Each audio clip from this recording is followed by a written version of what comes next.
Hello friends, welcome to my YouTube channel Trupti's फार्माकी.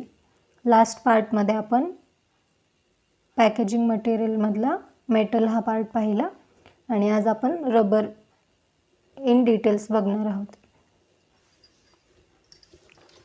तर rubber is used in pharmaceutical industry to make closures, stoppers, cap liners and bulbs for dropper assemblies.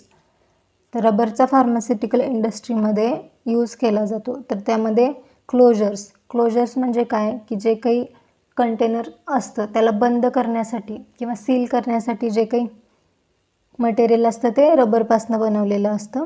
त्याच्यानंतर स्टॉपर्ससुद्धा seal करण्यासाठीच बनवले जातात. Cap liners म्हणजे काय की एखाद्या बॉटलचं वगैरे झाकण असतं तर त्याच्यामध्ये कॉईनच्या आकाराचे कॉईनसारखं रबर असतं, त्याला कॅप लाइनर्स म्हणतात. Bulbs for dropper assemblies.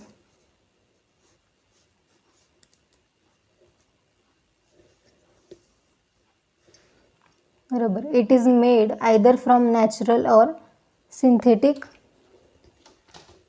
Source. Rubber natural किंवा सिंथेटिक सोर्सनी बनवलं जातो. Natural rubber has got good resealing, fragmentation and coring properties when compared to synthetic rubber. तर नॅचरल रबरची जी काही प्रॉपर्टी आहे कम्पेअर्ड टू म्हणजे तुलना जर केली सिंथेटिक रबरची तर त्याला रिसीलिंगची जी क्वालिटी आहे ती चांगली आहे नॅचरल रबरची, आणि फ्रॅगमेंटेशन आणि कोरिंगसुद्धा.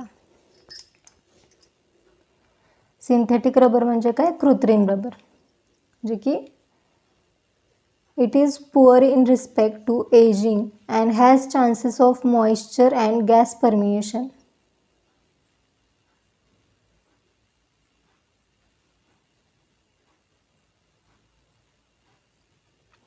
तर नॅचरल रबर काय आहे, पुअर आहे एजिंगमध्ये आणि chances of moisture and gas permeation म्हणजे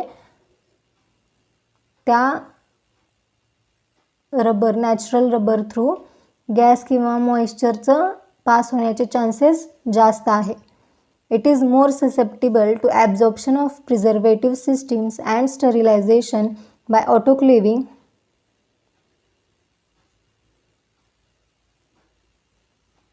is also not possible. Natural रबरला जे काही ससेप्टिबल म्हणजे काय, संवेदनाक्षम, तर संवेदनशील आहे ते absorption of preservative systems and sterilisation by multiple autoclaving is also not possible. तर हे सगळं नॅचरल रबरशी रिलेटेड आहे. तर याला आपण खूप जास्त वेळा ऑटोक्लेवनी स्टरिलायझेशन नाही करू शकत. Synthetic rubbers tend to reverse all of these properties. म्हणजे वरच्या या ज्या काही नॅचरल रबरच्या प्रॉपर्टीज आहेत त्याच्या रिव्हर्स आहेत सिंथेटिक रबर्सच्या properties. The performance characteristics of rubber used in pharmaceutical application are not intrinsic to the pure or base rubber but rather are imparted via its chemical modification. जे काही रबरच्या characteristics आहेत pharmaceutical इंडस्ट्रीमध्ये use करण्यासाठी, जर ते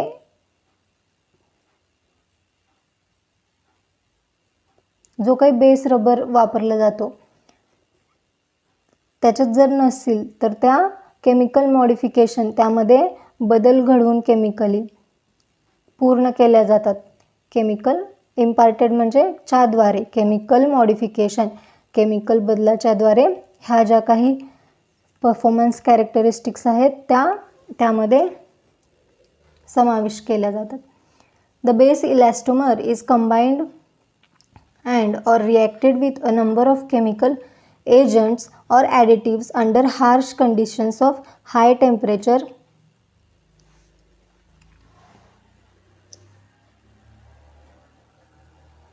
and pressure. तर जो काही रबर बनवण्यासाठी इलॅस्टोमर यूज केला जातो, तर तो काय number of chemical agents or ॲडिटिव्स बरोबर कंबाईन केला जातो जास्तीत जास्त टेम्परेचरमध्ये, आणि हार्श म्हणजे कठोर अशा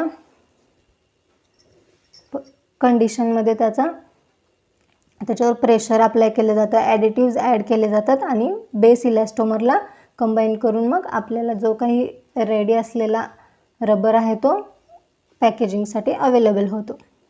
types of rubber used for pharmaceutical products include natural rubber, neoprene rubber, nitrile rubber, butyl rubber, chlorobutyl rubber, bromobutyl rubber, silicone rubber et cetera. तर जे काही फार्मास्युटिकल इंडस्ट्रीमध्ये प्रोडक्ट्स आहेत त्यामध्ये वेगवेगळ्या टाईप्सचे रबर यूज केले जातात. तर हे खालच्या प्रकारे आहेत. Silicon is the most expensive and inert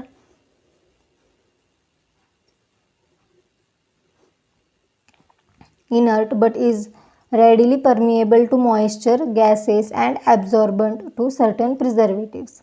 तर सिलिकॉन काय आहे, तो खूप महाग असा आणि इनर्ट आहे. वर जे काही टाइप्स आहेत त्यापैकी सिलिकॉन हा महाग असा रबरचा प्रकार आहे आणि परमिएबल आहे. परमिएबल म्हणजे काय, ज्यामध्ये पास होऊ शकतं. काय पास होऊ शकतं, तर मॉइश्चर म्हणजे जे हवेतलं मॉइश्चर कंटेंट आहे ते, त्यानंतर गॅसेस.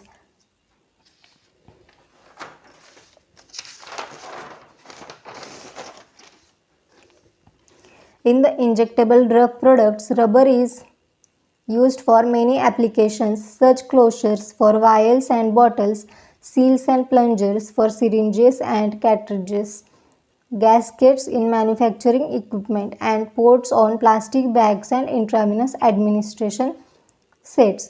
तर रबरचा उपयोग इंजेक्टेबल ड्रग्स प्रोडक्ट्समध्ये पण होतो, म्हणजे जे की आपण पॅरेंट्रल प्रोडक्ट्स असतात त्यामध्ये होतो. क्लोजर्स बनवण्यासाठी, वायल्स बनवण्यासाठी, बॉटलमध्ये, त्याच्यानंतर सिरिंज, प्लंजर, कॅट्रिजेस या सगळ्या इक्विपमेंटला बनवण्यासाठी रबरचा वापर केला जातो. It is also used in aerosols and metered dose pump system. Aerosols वगैरेमध्ये पण क्लोजर म्हणून वगैरे रबरचा वापर केला जातो. Properties and composition of rubber. Physical and chemical properties of rubber dictate the best choice of rubber for the product. मग रबरला चूज करण्यासाठी त्याच्या फिजिकल आणि केमिकल प्रॉपर्टीजचं कन्सिडरेशन करून प्रोडक्टचं पॅकेजिंग तयार केले जातं. The best choice of rubber also depends on how it will be used. For example, as a closure, septum, plunger, syringe, etc. And on the properties of the drug product closed by the rubber. म्हणजे जो काही रबरचा type आहे किंवा best rubber कुठला आहे एखादं product pack करण्यासाठी, हे कशावरनं ठरवलं जातं, तर जे काही आपण पॅकेजिंग कुठल्या प्रकारे करणार आहोत, क्लोजरमध्ये करणार आहोत का प्लंजरमध्ये करणार आहोत, त्यानंतर जो प्रोडक्ट त्यामध्ये आपण पॅक करणार आहोत, ह्या सगळ्याचं कन्सिडरेशन करून त्याला चूज केलं जातं. Following are the physical properties considered in the selection of rubber. जेव्हा रबरचं सिलेक्शन केलं जातं एखाद्या प्रोडक्टच्या पॅकेजिंगसाठी, तर कोणकोणत्या प्रॉपर्टीज कन्सिडर केल्या जातात, तर त्या या खालीलप्रमाणे. फर्स्ट आहे इलास्टिसिटी. त्याच्यानंतर इलास्टिसिटी का गरजेची आहे, तर एखादा आता टाईटली पॅक होण्यासाठी बॉटल वगैरे त्याला इलास्टिसिटी गरजेची असते आणि तसंच आपल्याला ते ओपनही करता यावं याच्यासाठी इलास्टिसिटी महत्त्वाची असते. हार्डनेस दुसरं, की खूप सॉफ्ट पण नसला पाहिजे एखादा रबर. टेंडन्सी टू फ्रॅगमेंट, त्याच्यानंतर permeability, oxygen, water vapour transfer, pressure to puncture, coring, resealability, brake force, vacuum retention, specific leachables and extractables. Rubber closures are elastic and either translucent or opaque.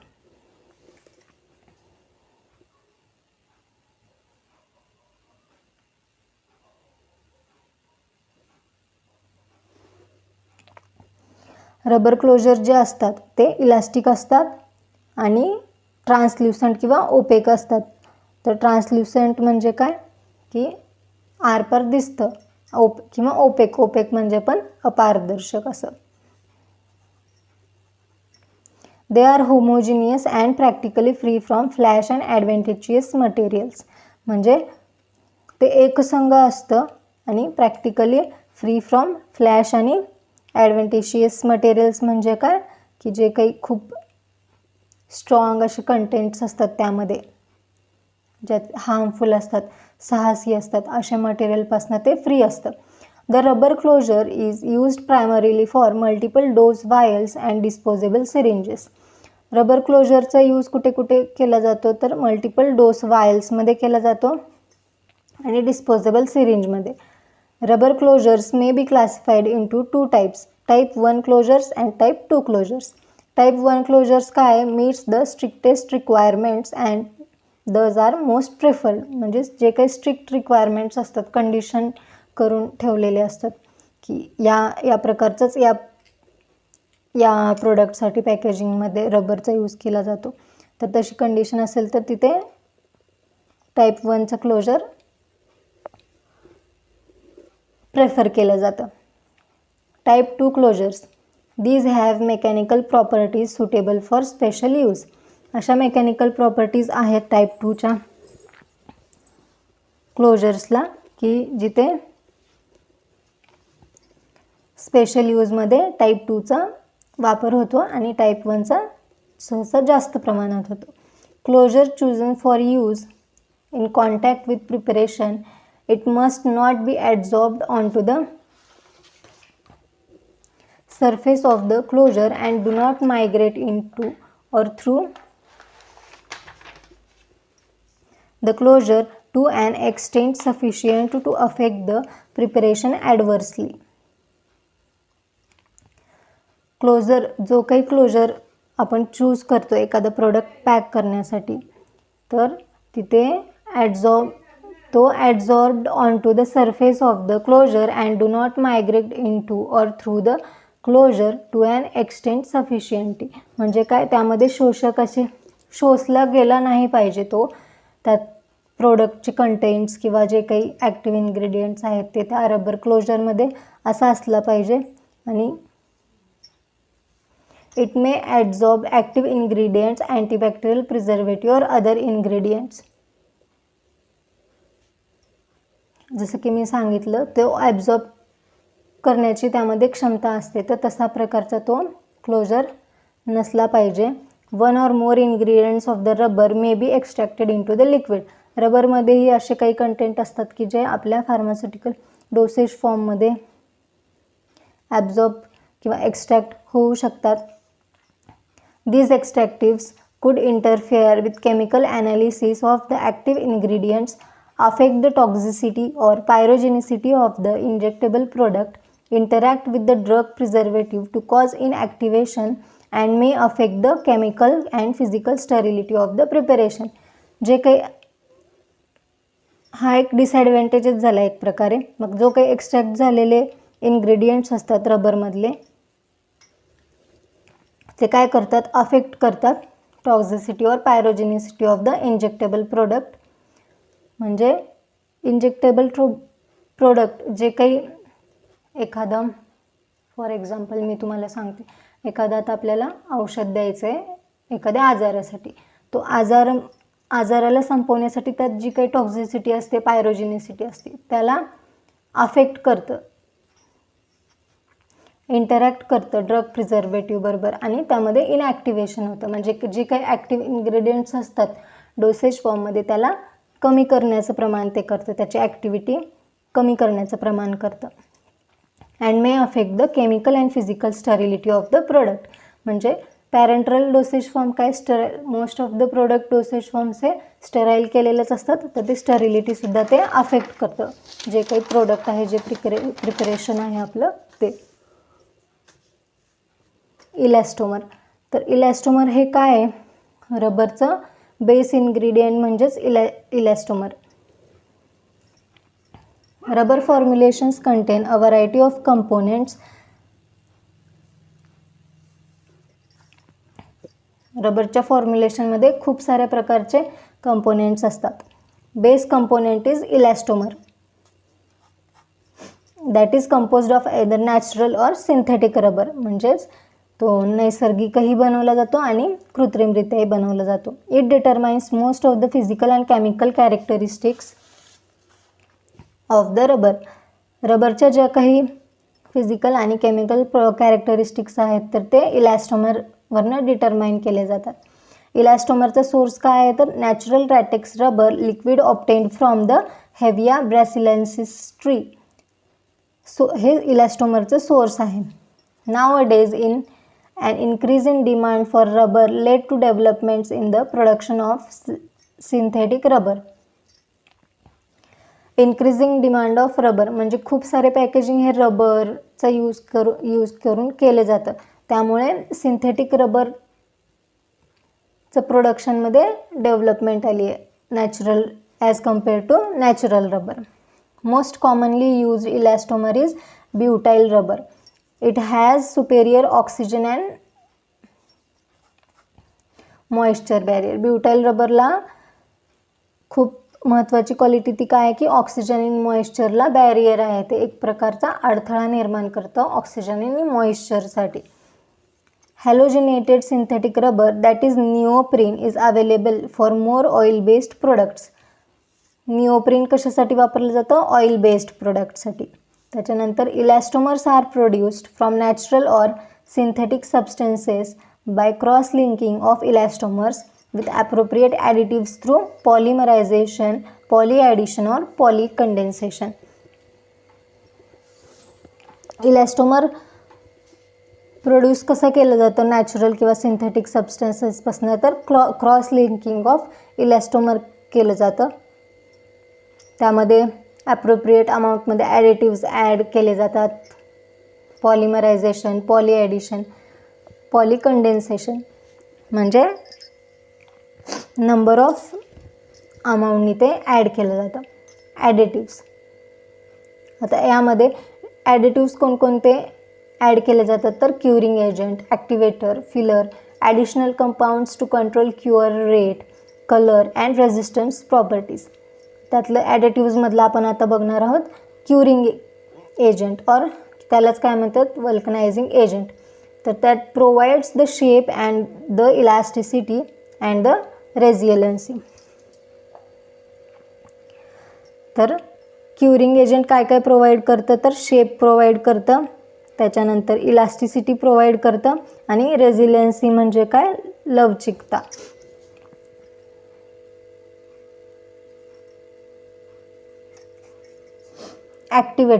Activator accelerate the rate at which the sulfur reacts with the unsaturated polymer. आता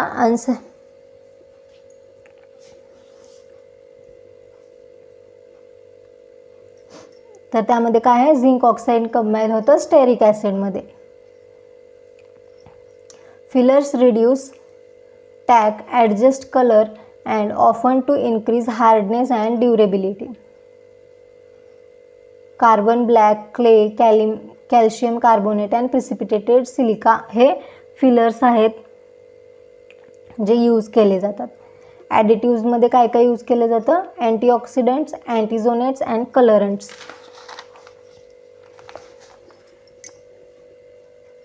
पुढे बघायचं आपल्याला advantages of rubber. तर advantages of रबरमध्ये first आहे easy to use, म्हणजे use करायला सोपं आहे ते. इनएक्सपेन्सिव्ह आहे म्हणजे काय स्वस्त आहे, महाग नाही आहे ते. एक्झिबिट गुड ॲब्रेजन रेझिस्टन्स अँड इलास्टिस्टिक म्हणजे ॲब्रेजन रेझिस्टन्स म्हणजे काय घर्षण प्रतिकार. घर्षणचे चान्सेस कमी होतात, त्याच्याने काही अफेक्ट होत नाही घर्षणमुळे. Has ability to be removed easily from an article, म्हणजे पटकन एखाद्या प्रोडक्टला कंटेनरपासून ते सेपरेट करताना, ओपन करताना, सील करताना ते इझी आहे rubber. Very soft and stretchable, मऊ आहे आणि स्ट्रेचेबल म्हणजे काय की ताणलं जाऊ शकतं. Softer rubbers experience less scoring and reseal better. त्याच्यानंतर harder rubbers are easier to process on high speed packing lines. त्याच्यात disadvantages of rubber, low cost rubber generally shrink, म्हणजे जे काही स्वस्त प्रकारचे रबर स्वस्त किमतीचे रबर्स असतात ते श्रिंक होतात, म्हणजे काय होतात, संकुचित, आकुंचन पावतात. Rubber has offensive odour. Offensive odour म्हणजे काय, असं एखादी व्यक्ती आक्षेप, एखाद्या स्मेलला किंवा आक्षेपहार्ह गंध म्हणतो ना आपण तसा, की चांगला नसतो तो, ऑफेन्सिव्ह ओडर असतो. Some rubbers are sensitive to chemicals and do not have a long shelf life. Shelf life म्हणजे काय की लेंथ ऑफ टाईम, म्हणजे एक असा टाईम पिरियड की ज्यामध्ये जो काही प्रोडक्ट आहे तो युजेबल असतो, यूज करण्यासारखा असतो, ती शेल्फ लाईफ असते. They are brittle upon long exposure of the heat, म्हणजे खूप जास्ती प्रमाणात जर ते हीटच्या संबंधात राहिले तर ते ठिसूळ होण्याचे चान्सेस असतात. पुढचं आहे manufacturing. Following are the basic steps in the manufacturing of rubber closures. त्यातली फर्स्ट स्टेप आहे raw materials tested for identity and purity.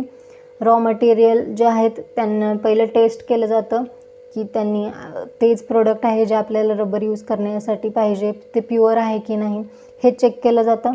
Formulation ingredients R वेड विदिन ±1% टॉलरन्स, म्हणजे फॉर्म्युलेशनसाठी जे इन्ग्रेडियंट्स आहेत ते त्यांचं वजन केलं जातं. त्याच्यानंतर batch ingredients are mixed and tested for to ensure cure characteristics.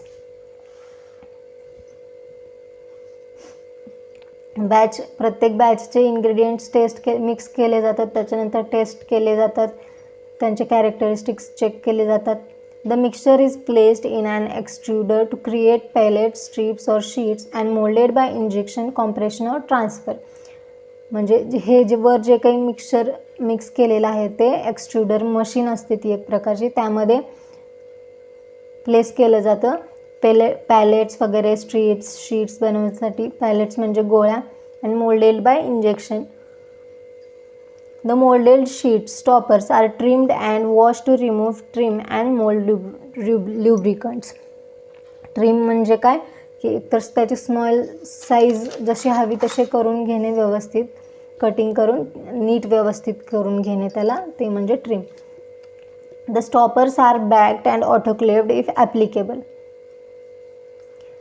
मग जे काही तयार झालेलं स्टॉपर आहे त्यांना काय केलं जातं तर ऑटोक्लेव्हमध्ये बेक केलं जातं. The stoppers are tested for confidence by chemical and physical testing and are packed. त्याच्यानंतर फिजिकल आणि केमिकल टेस्ट केली जाते आणि शेवटी त्याला पॅकेजिंग केलं. The two major steps in the production of rubber products are the compounding of the components followed by curing. Rubber is masticated or broken down by heat and shearing with a mixture. तर रबरचं काय केलं जातं, मॅस्टिकेशन केलं जातं, म्हणजे त्याला ट्रिच्युरेट, छोट्या छोट्या तुकड्यांमध्ये त्याला ब्रेक केलं जातं. मॅस्टिकेशन ब्रेक्स डाऊन. शिअरिंग म्हणजे काय, कातरणे. Mastication breaks down the polymer, increasing its viscoelasticity and enables the incorporation of additives such as fillers. enable म्हणजे काय तर सक्षम, आणि इनकॉर्पोरेशन म्हणजे काय समावेश केला जातो. तर मॅस्टिकेशन झाल्यानंतर विस्कोइलास्टिसिटी, पॉलिमर जे आहे त्याला मॅस्टिकेशननी ब्रेक केलं जातं आणि त्याची विस्कोइलास्टिसिटी वाढवून त्यामध्ये ॲडिटिव्स ॲड केले जातात. Following mastication the remaining additives with an exception of the curing agents are added and mixed. Mastication नंतर बाकीचे उरलेले ॲडिटिव्स त्यामध्ये ॲड केले जातात. Remilling may follow if required to improve dispersion of additives or to modify viscosity. जर विस्कोसिटीमध्ये आपल्याला changes करून घ्यायचे असतील तर रिमाइलिंग परत केलं जातं. The curing system is added during the finish mixing step and the hot mixture is then extruded through a die to form pellets or through a pair of rollers to form a sheet. त्याच्यानंतर हे जे काही mixing झाल्यानंतर procedure असते त्याला परत एकदा extruded मशीनमधनं pass केलं जातं आणि जे आपल्याला हवे असलेले पेलेट शीट्स तयार केले जातात. The rubber is further formed by injection molding or more commonly for stoppers compression molding and is then cured or vulcanized. Vulcanization consists of 3 stages: induction, curing, reversion.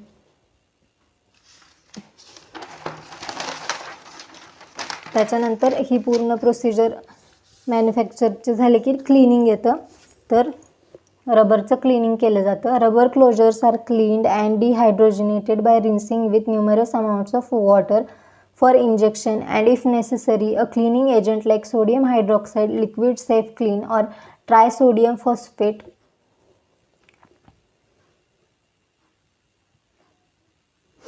म्हणजे रबरचं क्लिनिंग केलं. एकदा जर तो rubber closure किंवा जे रबरचे काही पॅकेजिंगचे product आहेत, packaging material आहेत, त्यांना एकदा मॅन्युफॅक्चरिंग झाली की त्यांना क्लीन केलं जातं व्यवस्थित. त्याच्यावरचे पार्टिकल्स वगैरे वॉटरने क्लीन केलं जातं.